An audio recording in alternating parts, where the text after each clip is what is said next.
मध्य से होके गुजरती है। नदियों की पुरानी कहानी, इतिहास के बारे में जानेंगे, समझेंगे और इनका जन्म कैसे होता है, इन नदियों के गुण और इन नदियों से देश को कैसे लाभ होता है। वीडियो बहुत ही मजेदार इंटरेस्टिंग होने वाला है, तो लाइक कर दो और चैनल को सब्सक्राइब कर दो और लास्ट तक देखना। गाइस, नदियों में सबसे लंबी नदी है गंगा नदी। ये हमारे भारत देश की राष्ट्रीय नदी है। गंगा जी के स्नान मात्र से पाप धुल जाते हैं, ऐसे गंगा नदी के बारे में हम जानेंगे। और हम लोग गंगा जी को पाप नाशनी गंगा मैया कहते हैं। तो गाइस, ऐसे बहुत सारी नदियों से गंगा नदी मिल के बनती है, लेकिन ये सब पवित्र नदियां हैं और गंगा जी की तरह पवित्र हैं। इनके नाम अलग हो सकते हैं लेकिन गुण एक ही है। ये पवित्र नदियां हैं, इनका नाम जान लेते हैं। ये पवित्र नदी है अलकनंदा, धौली गंगा, नंदाकिनी, मंदाकिनी, पिंडार गंगा और मुख्य है भागीरथी। इन नदियों में से सबसे पवित्र नदी है भागीरथी, जो कि एक गंगा नदी है। गंगा जी को भागीरथी भी कहते हैं, लेकिन गंगा जी में स्नान या डुबकी नहीं लगाई तो हमारा तीर्थ यात्रा करना व्यर्थ है, अपूर्ण है। गाइस, हम 4 धाम तीर्थ यात्रा तीर्थ पूरा नहीं माना जाएगा। गंगा नदी का उद्गम स्थल है हिमालय ग्लेशियर से गंगा मैया निकलती है, तो इन सब नदियों से मिल के बनती है गंगा नदी। गंगा जी का उद्गम स्थल गोमुख गंगोत्री है और बंगाल की खाड़ी में जा मिलती है समुद्र से। हिमालय में एक गो के मुख जैसा स्थान है, वहां से गंगा निकलती है। हिमालय बर्फ के बने होते हैं और जैसे जैसे धूप तेज होती है गंगा मैया की धारा तेज होती है। गाइस, क्योंकि बर्फ पिघलता है और वही नदी का रूप लेती है। सिंपल भाषा में कहें तो बर्फ की बड़ी बड़ी चट्टानें और पर्वत जैसे आकार के बर्फ, जिसे ग्लेशियर कहते हैं और हिमानी भी कहते हैं और हिमान भी कहते हैं। लेकिन ये 5 नदी मुख्य है, महत्वपूर्ण है। श्री बद्रीनाथ धाम से निकलती है अलकनंदा नदी और हिमालय ग्लेशियर से भागीरथी यानी गंगा नदी। हिमालय से ऐसी छोटी बड़ी नदियां निकलती है, ये गंगोत्री धाम से निकलती है और सहयोगी नदी है धौली गंगा और केदारनाथ धाम से मंदाकिनी नदी और पिंडार गंगा। तो ये 5 नदी मुख्य है। गाइस, एक छोटी सी कथा है गंगा मैया के बारे में, ये बताना चाहूँगा क्योंकि इसी से रिलेटेड है। पौराणिक कथा के अनुसार गंगा मैया के पिता हिमालय था, जिनका नाम हिमावत राज था। इनकी पत्नी का नाम था मेना। इनकी 2 पुत्रियां थी, बेटियां थी, पार्वती और गंगा। भगवान शंकर से माता पार्वती का विवाह हुआ था। पिछले जन्म में सती थी और दूसरे जन्म में पार्वती है। पार्वती माता की बहन गंगा मैया को भगवान शंकर ने अपने जटाओं में धारण कर लिया। और गाइस, एक पौराणिक कथा के अनुसार गंगा जी का जन्म जब ब्रह्मा जी ने भगवान विष्णु के चरण को धोया और जो जल बच गया, उस जल को भगवान ब्रह्मा जी ने अपने कमंडलों में एकत्रित कर लिया। भगवान विष्णु के अंगूठे से गंगा मैया प्रकट हुई। गाइस, जानते हैं पृथ्वी पर गंगा मैया कैसे आई? तो सभी जानते हैं राम जी भगवान के वंशज भगीरथ थे। इन्होंने गंगा जी की कठोर तपस्या की और गंगा मैया को धरती पे लाया था। भगीरथ के दादा परदादा भी गंगा जी को धरती पे लाने में गंगा जी को धरती पर लाने के लिए कड़ी तपस्या की, लेकिन तपस्या करते करते मृत्यु हो गई। कोई भी गंगा जी को धरती पर नहीं ला पाया। भागीरथ जी को गंगा को धरती पर लाने के लिए कड़ी तपस्या करनी पड़ी। कठोर तपस्या से ब्रह्मा जी खुश हो गए, प्रसन्न हो गए और भगवान ब्रह्मा जी ने कहा, राजन, तुम गंगा जी को पृथ्वी पर ले जाना चाहते हो, लेकिन गंगा जी को पृथ्वी संभाल नहीं पाएगी। गंगा की धारा इतनी तेज है कि इनके सीधे धरती पर आने का मतलब तबाही मच जाएगी। इसीलिए गंगा के वेग को संभालने की शक्ति केवल भगवान शंकर में है। शिव जी की तपस्या करो और उन्हें मदद की गुहार लगाओ।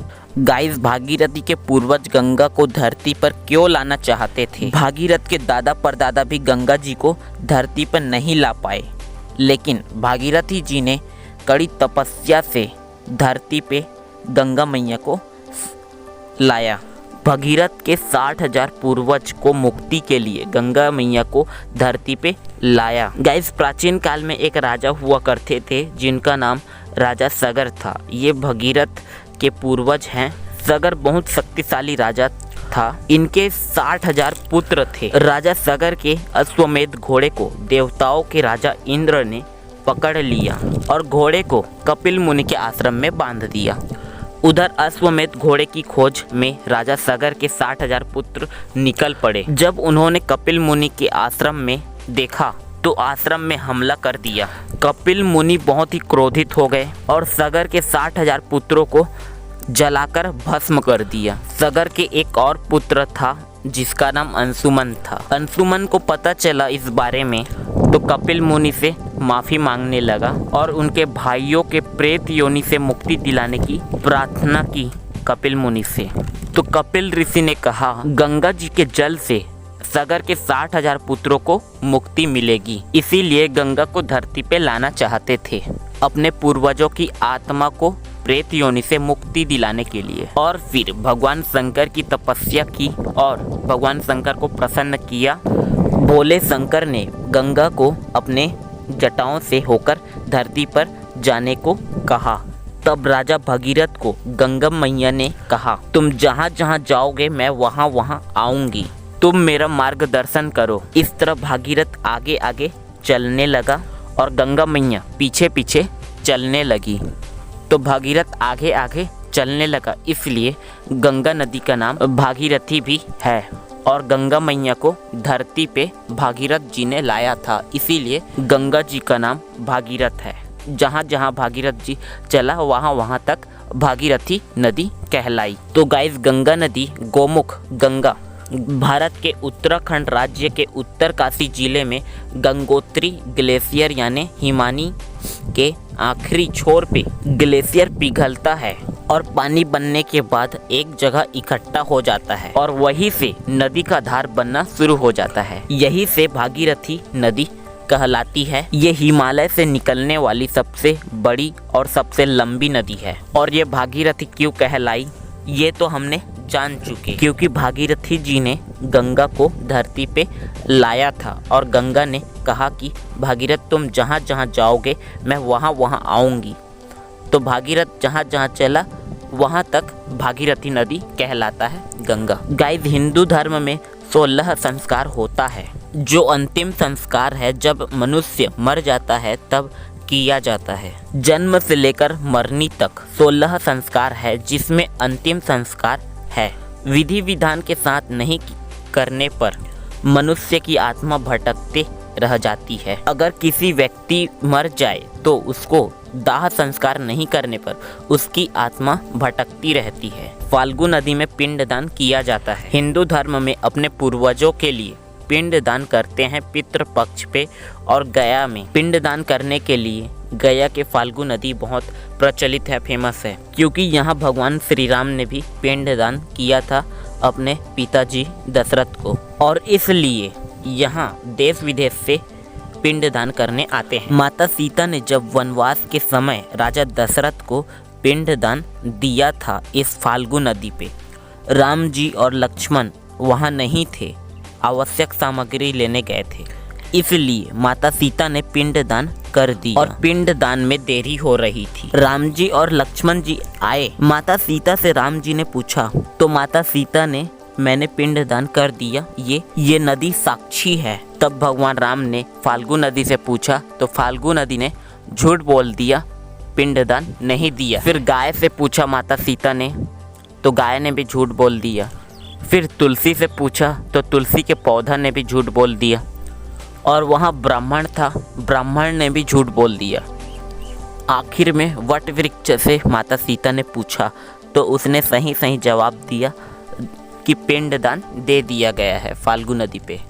तो इस तरह जिसने झूठ बोला उनको माता सीता ने श्राप दिया, फाल्गु नदी को श्राप दिया कि वह हमेशा सूखी रहेगी फाल्गु नदी। और गाय को श्राप दिया कि गाय जिस मुंह से झूठ बोली उसी मुंह से झूठा खाएगी।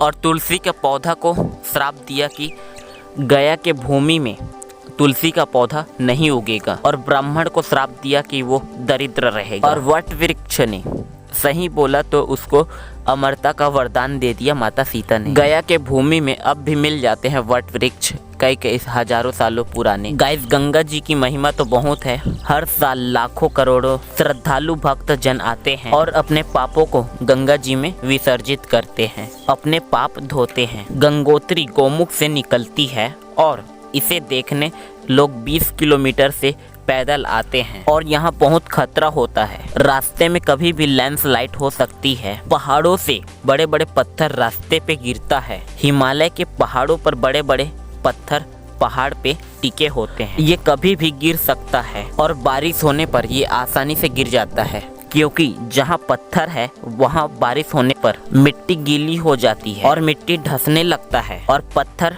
धुल जाता है।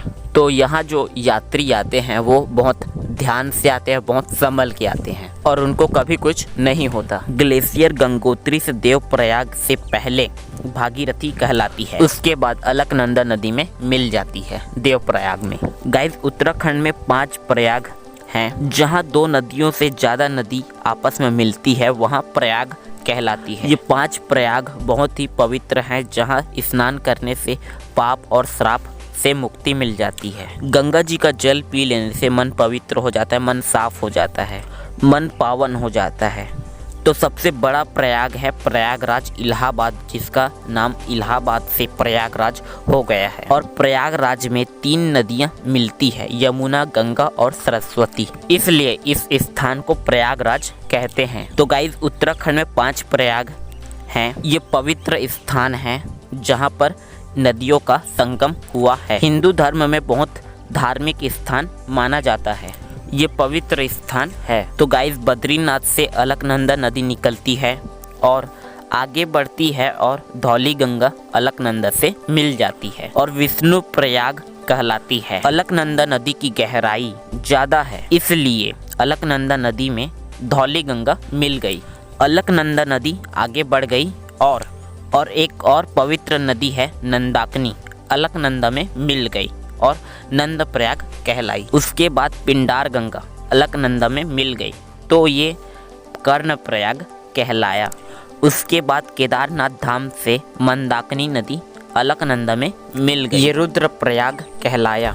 उसके बाद गंगोत्री ग्लेशियर से भागीरथी नदी अलकनंदा में मिल गई। भागीरथी और अलकनंदा की गहराई बराबर थी, इसीलिए नदी का नाम बदल दिया गया और गंगा नदी रख दिया गया। और यहाँ से गंगा नदी उत्तराखंड, हरिद्वार, ऋषिकेश, उत्तर प्रदेश और बिहार, झारखंड, पश्चिम बंगाल से लेकर बांग्लादेश में समुद्र से मिल जाती है। और गाइस, भागीरथी नदी और भिलांगना नदी, जिसके संगम स्थल पर टिहरी बांध बनाया गया है, ये दुनिया का 3रा सबसे बड़ा बांध बनाया गया है हमारे भारत में। अब नदियों की लंबाई जान लेते हैं। भारत में सबसे लंबी नदी कौन सी है? गंगा नदी भारत की सबसे लंबी नदी है, इसकी लंबाई 2510 किलोमीटर है। दूसरी लंबी नदी है गोदावरी, जिसकी लंबाई है 1465 किलोमीटर, नासिक महाराष्ट्र से निकलती है। तीसरा सबसे लंबी नदी है वो कृष्णा नदी, जिसकी लंबाई 1400 किलोमीटर है, ये महाराष्ट्र से निकलती है और बंगाल की खाड़ी में जा मिलती है। चौथा सबसे लंबी नदी है यमुना, जिसकी लंबाई है 1375 किलोमीटर, ये महाराष्ट्र से निकलती है। पांचवा सबसे लंबी नदी है नर्मदा नदी, जिसकी लंबाई 1312 किलोमीटर है, ये मध्य प्रदेश से निकलती है। छठवा सबसे लंबी नदी है सिंधु नदी, जिसकी लंबाई है 1114 किलोमीटर, हिमालय से निकलती है और अरब सागर में मिल जाती है। सातवां है ब्रह्मपुत्र नदी, जिसकी लंबाई 916 किलोमीटर है और भारत के बाहर चाइना में ये बहने वाली पहली नदी है। भारत और चाइना दोनों देशों में बहने वाली नदी ब्रह्मपुत्र नदी है। भारत और चाइना दोनों मिला के 2900 किलोमीटर की दूरी तय करती है। आठवां है महानदी, इसकी लंबाई है 815 किलोमीटर, ये रायपुर छत्तीसगढ़ से निकलती है और बंगाल की खाड़ी में जा मिलती है। भारत के दक्षिण है राज्य में बहने वाली, जिसकी लंबाई है 800 किलोमीटर, जो 12 महीने हरा भरा रखती है दक्षिण भारत को। तमिलनाडु और कर्नाटका में बहने वाली कावेरी नदी। तो गाइस वीडियो बहुत ही लंबा बन गया है और वीडियो पसंद आए तो गाइस प्लीज़ लाइक कर दो और चैनल को सब्सक्राइब कर दो। जय श्री राम और वीडियो देखने के लिए धन्यवाद।